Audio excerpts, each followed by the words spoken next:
Welcome back to From Halos to Tiptoes. I'm Christina and I'm going to be showing you guys the steps on making masks. There are going to be several videos in this series. This one in particular is probably your first step. If it's not your first step and you're just watching this just to see this part, then welcome either way. So down below I will have a link to patterns. This is going to be hand cut out. Not everybody has a cutting machine. I do personally use my Cricut. I will try to do a video for that as well once I get a chance to set that up and show you guys that process. Either way, I will post a link down below for you guys to be able to print out a pattern. I just printed this out on cardstock so that it was easier to trace, and you're just going to trace this on material. What you're going to need for these masks, material wise, is you're going to need, mine is reversible, so it's 2 layers, so you're going to want 2 different kinds of material or 2 of the same. That's completely up to you. I have made mine with the 2 layers because I use the middle part as a filter pocket. Because I didn't want to have 3 layers in order to have a filter pocket. So that's the way I did mine. And you'll see more about that later in the video. So you'll need a couple of pieces of material. And then you're going to need a pen or something to trace with and your pattern. You're also going to need a pair of scissors to cut your material out with and some sort of measuring tape, a ruler, your table. The piece of material that you're going to need for this pattern should be about 7 inches tall, and I use 9 inches wide. The reason that I choose that is because I don't really change the size of the mask up here. And the reason for that is I did try and make one with like the large and the medium and the small complete size, and I found that from the nose to the chin on the other sizes were a little bit too far down the neck for me. My husband and I both tried them, and my kids tried them. Of course, the kids need the smaller ones either way. But this bridge part that goes over your nose, this one has a wire in it.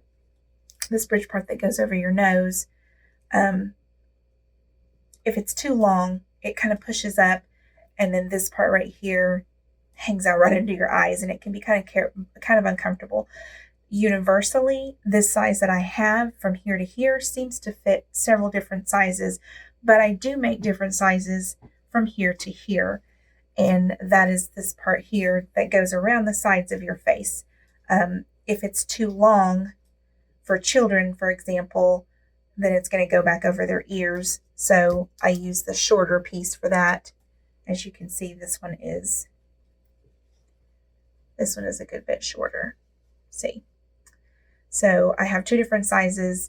And again, I don't have 3 because, between all of us, we range from small to medium to a little bit bigger to large to extra large. And we've all tried the different things. So this has been very much trial and error, and this seems to work pretty well universally. So if you're doing a child, you're going to want to use this pattern here with the shorter bridge. And then I'll link the longer pattern as well. This is just the one that we're using today. So you're going to want 2 pieces of 7x9 material for one side and 2 pieces of 7x9 material for the other side. You're going to cut out a total of 4 of these. All you're going to do is put this down. You can use a pen or sewing chalk. I wouldn't recommend using marker because it can bleed through to the other side. Pencil, whatever works for you, or you can just cut around it. I personally like to use a pen and just trace around it.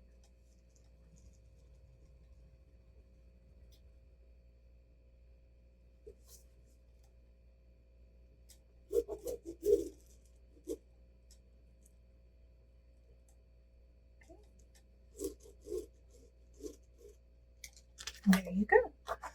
Might be a little bit hard to see from there, but there is a little drawing of the design right there.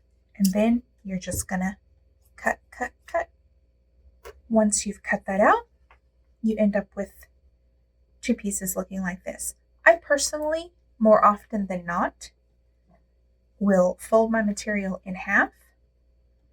So you could do a 7 by 18 piece, fold it in half, draw your pattern on it, and cut two pieces at once. It saves a little bit of time, and it also makes your pieces a little bit more uniform. But it's not completely necessary because you are going to be sewing around these edges. So if there's a little tiny bit of difference, you're not really going to be able to see that. So we have one set for the lining and one set for the face or either side because they're going to be reversible. And what you're going to do is you're going to put